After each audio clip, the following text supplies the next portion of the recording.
Chicken gravy ஒரு time இது போல செஞ்சு பாருங்க. ரொம்பவே ஈஸியா செஞ்சிடலாம். டேஸ்ட் சூப்பரா இருக்கும். நல்லா ஹோட்டல்ல சாப்பிட்ற மாதிரி இருக்கும்.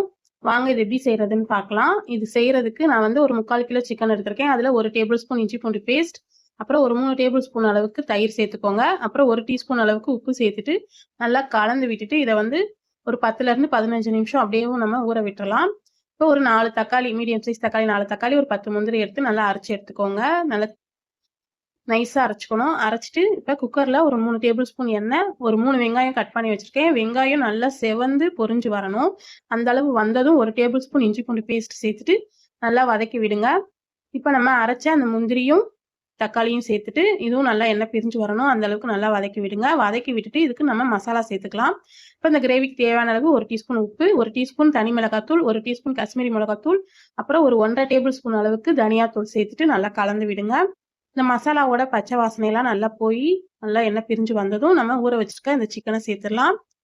நீங்க இந்த மாதிரி தயிர்ல ஊற வச்சு சேர்க்கும் போது சிக்கன் நல்லா சாஃப்டா ஜூஸியா இருக்கும். சாப்பிட்றதுக்கு ரொம்ப சூப்பரா இருக்கும் இந்த கிரேவி. நல்லா சூடான சாதம், புலாவ், தேங்காய் பால் சாதம் இது கூட எல்லாம் கூட ரொம்ப நல்லா இருக்கும். இப்ப கறியை ஒரு 5 நிமிஷம் நல்லா வதக்குனதுக்கு அப்புறம் ஒரு கப் அளவுக்கு தண்ணி சேர்த்து நல்லா கலந்து விடுங்க. நீங்க குக்கர் இல்லாட்டினா இந்த கடாயில கூட இதே மாதிரி தான். கடாயில வேக வைக்கும் போது ஒரு 10ல இருந்து 20 நிமிஷம் வரைக்கும் நல்லா வேக வச்சுக்கோங்க. இப்போ 1 table spoon garam masala, 1/4 teaspoon அளவுக்கு சீரகத்தூள் சேர்த்துக்கலாம். சேர்த்துட்டு நல்லா கலந்துக்கோங்க. கலந்து விட்டுட்டு நம்ம வந்து கசூரி மேத்தி அது வந்து நல்லா 1 டேபிள் ஸ்பூன் எடுத்து இந்த மாதிரி க்ரஷ் பண்ணி சேர்த்துக்கோங்க. சேர்த்துட்டு கரெக்டா குக்கர் மூடி போட்டு ஒரு 2 விசில் விட்டா போதும். 2 விசில் வந்ததும் ப்ரெஷர்லாம் அடங்குனதும் நம்ம ஓபன் பண்ணி பார்த்தா நம்ம சிக்கன் கிரேவி எண்ணெய் பிரிஞ்சு சூப்பரா ரெடி ஆயிடும். ஃபைனலா கொத்தமல்லி தூவி பரிமாற வேண்டியதுதான். பிடிச்சிருந்தா லைக் பண்ணி ஷேர் பண்ணுங்க.